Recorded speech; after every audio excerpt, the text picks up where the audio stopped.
Lesson 10 on trigonometric identities. In this lesson, we shall prove two trigonometric identities. Please subscribe, like, share, and comment. In the first part of this example, we need to prove that this is equal to 2 sec alpha.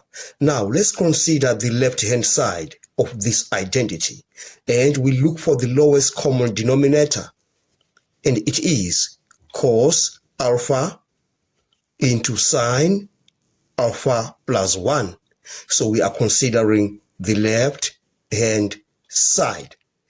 The reason why we're looking for the lowest common denominator is we want to write this as a single fraction. Now we say this LCD, lowest common denominator, divided by cos alpha. We get sine alpha plus 1. Then we multiply sine alpha plus 1 by the numerator. So we have sine alpha plus 1 multiplied by sine alpha plus 1. We do the same thing on this term. We divide this denominator by sine alpha plus 1. We get cos alpha, then we multiply cos alpha by the numerator to get cos squared alpha. Now let's expand these two. We have sine squared alpha plus 2 sine alpha plus 1. If we expand that, plus cos squared alpha divided by the lowest common denominator, cos alpha sine alpha plus 1. All right, now let's rearrange what we have on the numerator. We shall write it as sine squared alpha plus cos squared alpha plus 2 sine alpha plus 1 divided by cos alpha into sine alpha plus 1. Now we shall use the square identity on the numerator. And the square identity is sine squared alpha plus cos squared alpha is identical to 1. So on the numerator, we have 1 on that. Then we have 1 plus 2 sine alpha plus 1 divided by that. Cos alpha sine alpha plus 1. Then we add 1 and 1. We get 2 sine alpha, 1 plus 1 plus 2 divided by that. Cos alpha sine alpha plus 1. We factorize the numerator.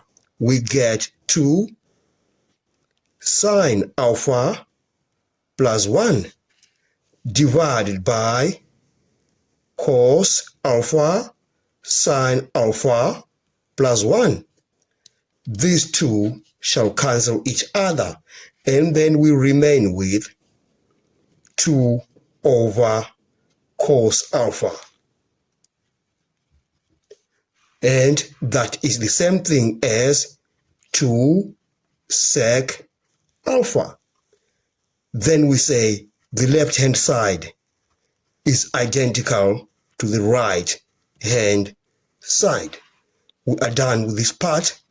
Now let's look at part B of this example. We are proving this identity in part B. Now let's consider the left-hand side of this identity. We look for the lowest common denominator so that we write this as a single fraction.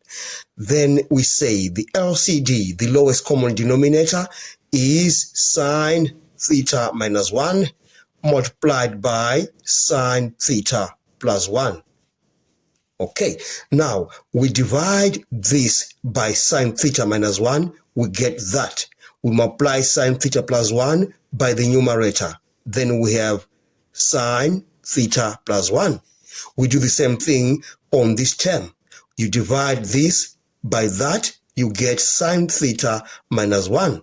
Then you multiply that by 1 to get sine theta minus 1. Now, let's simplify the numerator. We have sine theta plus sine theta. We get 2 sine theta. 1 minus 1, you get 0. Divided by this. There is a difference of 2 squares on that. You remember, with the difference of 2 squares, you say a squared minus b squared is equal to a minus b, a plus b. So we shall apply that difference of 2 squares to expand that. Then we shall have sine squared theta minus 1. All right. Now, we shall use the square identity on the denominator. And the square identity is sine squared theta is identical to 1 minus cos squared theta. So at the place of sine squared theta, we shall write that. Then we have 2 sine theta divided by that 1 minus cos squared theta minus 1. Then we have 2 sine theta divided by minus cos squared theta, because 1 minus 1 gives us a 0. Now we can just rewrite that to get 2 sine theta divided by minus cos theta, cos theta. It is the same thing as cos squared.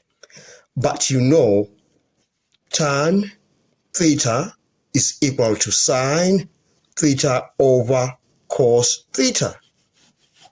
Then we have sine theta over cos theta. So that is going to give us tan theta. Therefore, we have 2 tan theta over cos theta. All right, minus 2 tan theta over cos theta.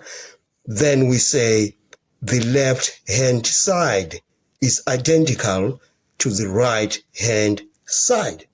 We have come to the end of this lesson. Thanks for watching. Please subscribe, like, share, and comment. Enjoy your day.